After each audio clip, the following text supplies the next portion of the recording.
Заавал самдан юу гэж вэ? 4 мөч, 5 хуруугаан гинүү. 4 том, 5 баг.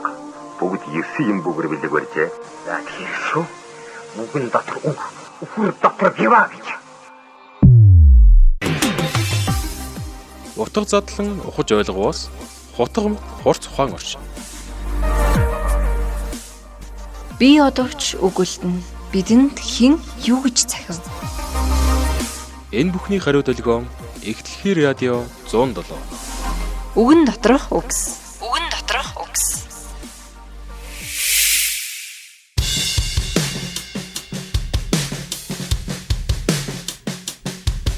Санжаад оржийн молор эрдэнэ.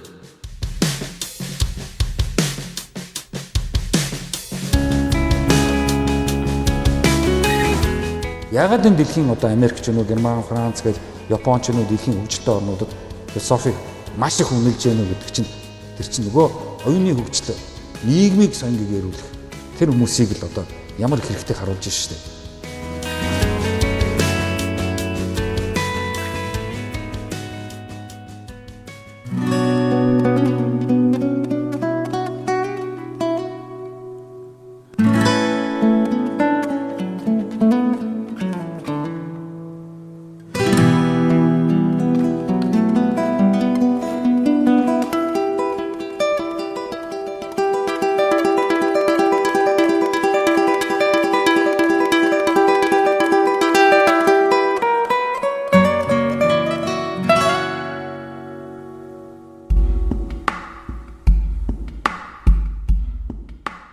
Философи мэх салбар ухаан инженер бол амьдрал жаргалын хязгаар чухам хаана хүрээ тулд зогсдог.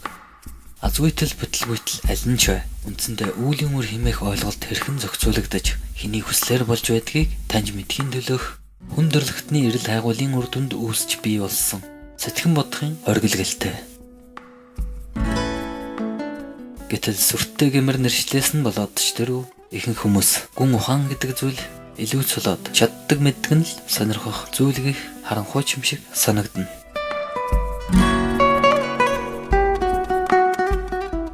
Тэгвэл энэ чинь ердөө хорвоо ертөнцийн зүй тогтол хоёр төрөхгүй амьдрал гэлчин жам ясны цаана чухам ямар хууль дүрм хэний үг тушаал оршиж байдгийг л эл тод болгох гэсэн та бидний шиг хүмүүсийн хүсэл зориг үнэн сэтгэлийн үйл хэрэг үнэндээ бол хүн төрлөختний төлөөд өөрийгөө өргөл болгосон тэдний бидэнд үлдээсэн сайн сайхан дүргэх нэгэн зам гарц юм шүү дээ гэх байна. Хинч тоодгүй мэт тойрч өнгөрхөн элбэг философиг тавд талах шиг худалдаж аваад идэхгүй ч хайр шиг хүртэж хангалттай өөрийгөө болон өрөөлийг таньж мэдэх үнэн бодиттой амьдралд ойртдог байлтай. Магадгүй бид цузаан ном зохиол 100 жилийн өмнөхд мэрэгдийн айлдсан онч үгсийн бараанаас сүрддэг байж мэдгч гэлээ. Хөтөлж бай заавал ойлгох ёсгүй хожмын жам яс. Хойшиж байсаар байх зовлон жаргалын утга учирыг урдаас мэдэж байг гэд өн ертнээс өч төчнөө мэрэгд өөрөөр нь туршиж дуулаад өнөө цагт хэлгээснийг бодвол хэрэгтэйгээс хэрэгтэй байж болох юм шүү. Гүн ухаан гэхэр их ухаантай хүний хийх ажил гэж байгаа юм шиг хол хөндөө ялгаж заагалсан өнгө аястай сонсогдохч амьдрал дээр ухамсарт хүмүүр төрөлхийн философч байдаг болов. Товчондоо энэ салбар ухаан хүнийг өнөөдрөөс нь илүү хүн болгохын төлөөх мөн альва юм сүзэгдлийн учир зангалаа уялдаа холбоо зүй тогтол төлөв байдал мөн чанарыг аль болох үнэн зөвд ойрхон таньж мэдхийн төлөөх түүхэнд хамгийн анхны шинжлэх ухаан болов. Бид тэр бүр олж анзаардгүй л болохоос бүх зүйлд философийн оролцоо нэн чухал үүрэг гүйцэтгэж байдаг. Нэг үгээр философи нь хүн өөрийгөө таньж мэдхээс эхлэх ба цаашлаад философийн мөн чанарыг таньж мэдсэн тэр нэгэн нь өөр ямар ч салбар ухааны талбарт алцахгүйгээр барахгүй эд давуу үр дүнтэй амжилт үзүүлдэг учраас энэ цагийн бар болсон улс орнууд энэ салбарын хүмүүсээ илүү нэлж илүү их итгэл хүлээлгэн хамтран ажиллах сонирхолтой байдаг болов.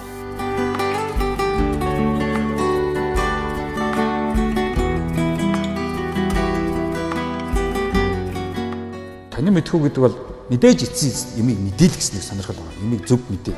Буруу мэдчих юм бол буруу замаар явчих нь алдаа гаргана, хохирол учрна. Зөв мэдэх юм бол алдаа гарахгүй онно амжилтанд хүрнэ шүү дээ. Хоосон одоо сүсэг бишрэл биш. Хоосон одоо ирээдүг харсан айхтар одоо тийм үү юм хардаг хүн гэж ярьдаг шүү дээ. Тийм зүйл биш шүү дээ.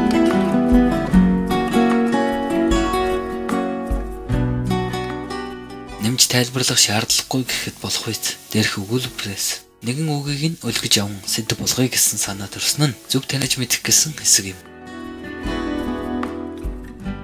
Тиймээ бүх зүйл тайлбарлагдах шинж төлөвтэй байдаг ч гагцхүү зөв таньж нээн гэдэг л хамгийн гол нь байх тул энгийн хэдэн жишээ асуултаар энэ сэдвийг хөндөе.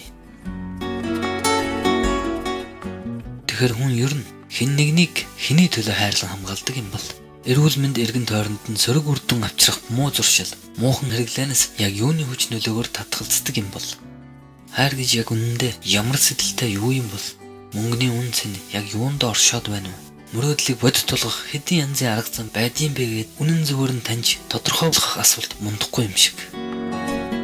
Тэгвэл энгийн гимэр дээр хэдэн асуултыг эхнээс нэг аваад үзье.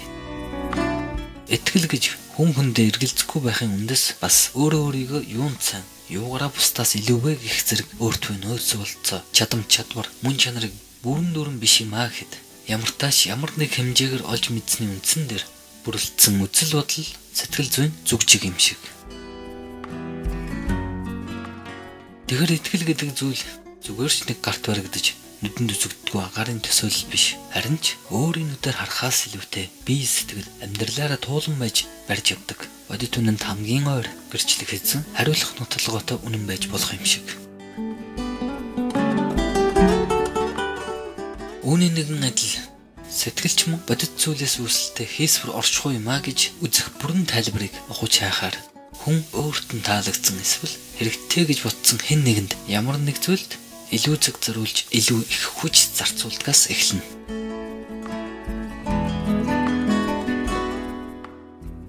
Үүнээс ихтэй өнөө нэг хийн хайр, эцгийн сэтгэл, анхны хайр, андын сэтгэл гэд сонгодог ойлголтууд маань бүгд үнэндээ хизээч дурддаггүй хэрэгтэй гэх ухах тун дээр уулзна. Яагаад гэж асуух тэр хүн яагаад ер нь энэ хүнийг хайрладаг юм бэ гэдгээ үнэн зөвөр нь танин мэдж тодорхойлох нь хамгийн зөв хариулт болох байлгүй. Анхныш вэ, сүлжийнч вэ, хэн нэгэнд хайртай гэж хэлэхдээ тулсны цаас шалтгааныг аваад үзвэл би яг чам шиг хүнтэй байгаа цагт хизээш уйдахгүй. Миний амьдрал үргэлж сонирхолтой байна гэдэгт би итгэлтэй байна. Тиймээс би чамд юугаач өгөхдөө харамсахгүй. Харин ч миний чамд зориулсан бүхэнд чи баярлахыг би хараад чамаас илүү сайхан мэдрэмж авна. Тэрчгүй л миний чамайг шүтэн биширсэн үзэл бодол надад зориулж гаргах өгүүлдэл харц хандлага бүрийг чинь зүүдэлж байгаа мэт тэгмээргүй тийм сайхан мэдрэмж болтол хүлээж авахд хүргэнэ. Ийм учраас чи надад хамгийн хэрэгтэй хүн. Мэдээж хамгийн хэрэгтэй эд зүйлдээ хүн эрхэм нандан ханддаг болохоор чи зөвхөн минийх болж зөвхөн надтай дотн харьцаанд орж байх шийдвэрийг гаргалаа гэд харамсахгүй гэдгийг би өөрийнхөө төлөө батландаа гэсэн модон чим шиг, шууд чим шиг нэг ийм элен далангүй амлал түхий гаргалгаанд хүрэх болов. Товчхондоо бол хайр гэдэг нь тухайн нэг хүнийг өөрт нь ямар их хэрэгтэйг мэдэрч мэдсэний үндсэн дээр бий болсон үнэлэмж юм. Түүнээс хүн утга учиргүй, зориггүй хайрладаг амтан биш буюу тухайн нэгэн ямар нэгэн зүйлийг хэр хэмжээгээр үнэлнэ тэр чинээгээр хүндлэн хайрлаж өмчлөн авахыг хүсдэг байна. Хатуу нэг үнэн гэвэл энэ бүхний цаана ашиг сонирхол гэх сүудэр ямар нэг хэлбэрээр үргэлж оршино. Тэгэхээр эрхэм сонсогч минь та хинч вэ? Аливаа үнэн доор зөв таньж мэдээ гэвээс тухайн нэг хандлага, хардлага, сэтгэл хөдлөлийн аль нэг хүч нөлөөнд шууд автгаасаа өмнө яагаад үлээ гэдэг шалтгааныг нь яг л мөрдөгч мэт улмөр өөр нэг хөөн байж уг үнцийг нь барьж аваад цаг гарган ухаж эргэцүүлж байгаараа мэн дүгнэн зөвлөх байна.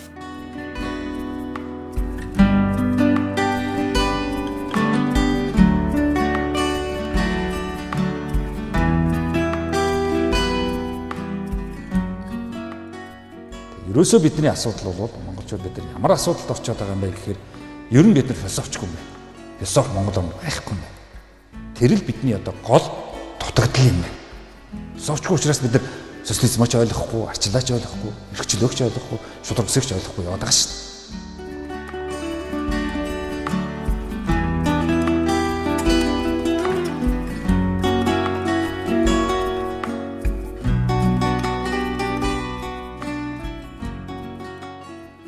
Дахин сануулan хэлэхэд философч гэхэр эмч, багш гэдэг шиг тусдаа ажлын орон тоотоо тухайн чиглэлийг сонгосон хэсэг бүлэг хүмүүст л хамаарах ойлголт гээд өөрөөсөө холдуулчихдаг зүйл биш юм. Энэ чинь томьёолж ялгах нэр нь л ийм ангид мэд сонсогдож бичигдээд байгаа болохоос ердөөл юм сүзэгдлийг бодож тунгаасны дүнд өөрт хамгийн үнэн зөв гэж бодогдсон шийдэлд хүрч буй оюун санааны боловсруулах явц юм. Тэгэхээр хүмүүр хүссэн хүсээгүй, мэдсэн мэдээгүй өдөр тутамдаа ямар нэг хэмжээгээр философийн гаргалгаанд хүрч байдаг болж таарч байгаа юм. Зүгээр л та бид энэ нэг үйл явцыг яг юу вэ гэдэгт нэг их ач холбогдол өгдөггүй улмаас өөрсдөөсөө холдуулж бодоод байх шиг. Тэгэхээр хүн бүрт философи байдагч хүн бүр философч болдгүй нь сонгох зам үлдээх мөр өөр байдагтай холбоотой юм.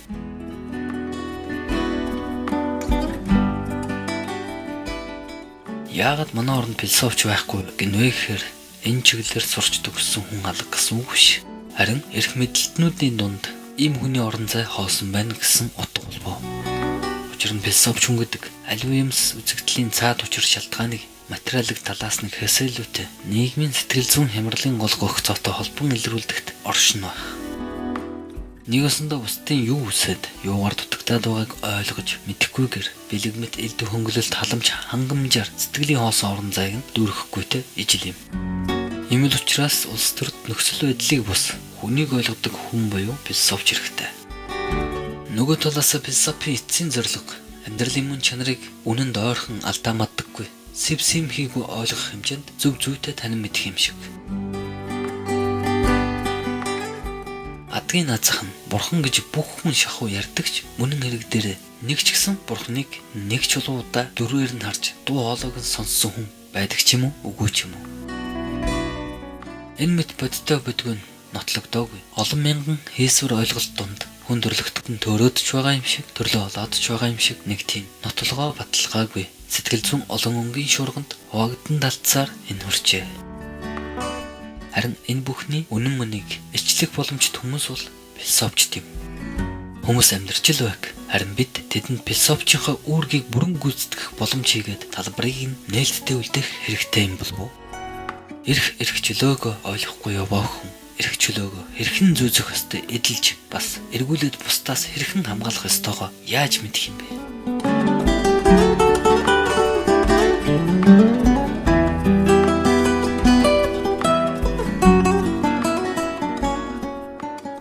Боловсрал чинь бидний үзэл бодол байхгүй. Бид нэг бол тэр зүйлийг мэднэ, нэг бол мэдэхгүй. Тэрнээс үзэл бодлого гэдэг чинь тийм одоо уучлалт гэсэн үг шүү дээ. Залдах гэдэг шүү дээ үзэл бодол ярьж. Нэг бол чи тэр физикийн хичээл дээр суугаад физикийг ойлгосон, үг бол чи тэр физикийг ойлгоогүй. Тэрс физикийн тухай үзэл бодол гэж хэлж байхгүй.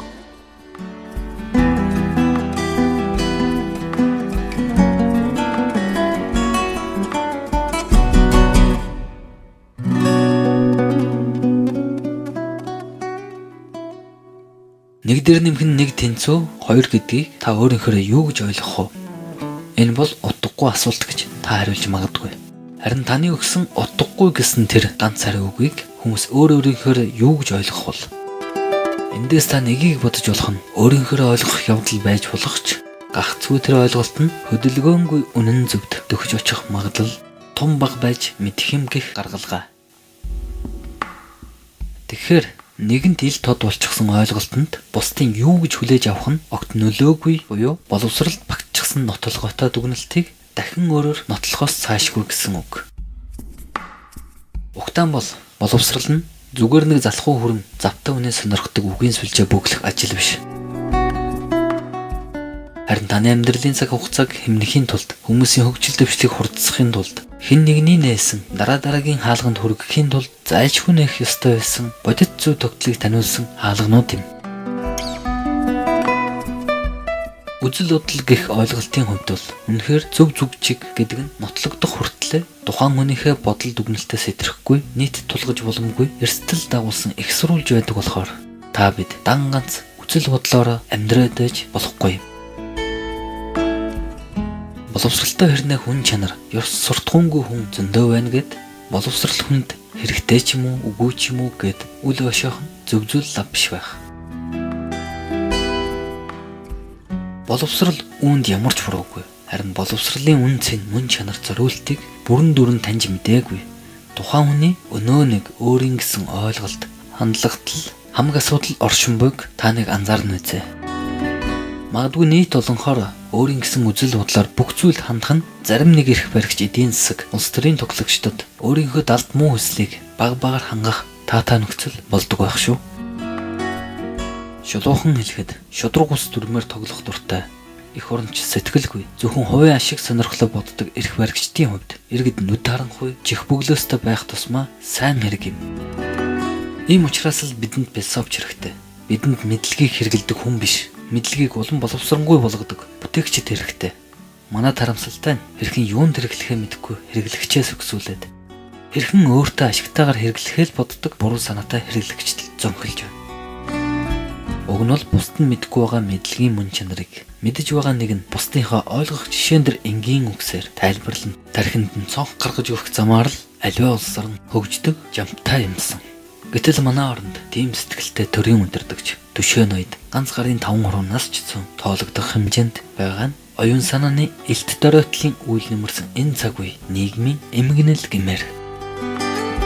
Тиймээс эрхэм сонсогч та энэ бүхнээс нэгийг бодож хоёрыг тунгаан улс орны минь хөгжил дэвшил амгалан тайван хангалуун байдал гэдэг нь угтаан бол байгалийн баялагаараа биш харин эргэн нэгүрийн оюун санааны чадамж мэдлэг мэдээлэлээ хэрхэн аль зүгтэн чиглүүлэн хөгжүүлэх ухамсар ухаан буюу философийн хэр хэмжээнээс шууд хамаарч байдгийг тусган нуйзаа.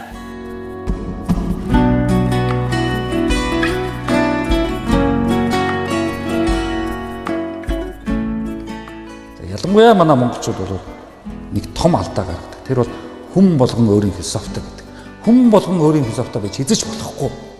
Яг бол хүн төрлөختөнд нэг л философи биш. Нэг л танин мэдв. Өөрөөр танин мэднийг хэзэж байхгүй.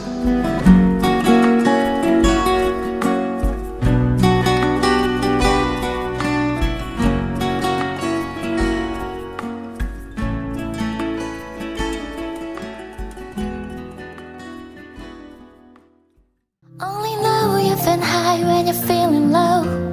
Only hate the road when you're missing home. Only know you love her when you let her go.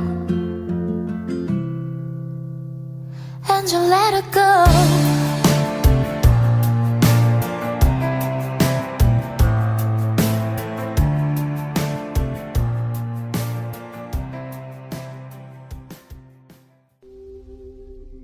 Заавал самтан юу гэж вэ? 4 мөч, 5 хуруугаан гинүү. 4 нь том, 5 баг. Бүгд 9 юм бүгэр билэг барьжээ. Яа тийшүү? Бүгэн дотор үхэр дотор биваа гэж. Утга задлан ухаж ойлгоос хутга хурц ухаан орчин. Би одовч үгэлтэн бидэнд хэн юу гэж захив?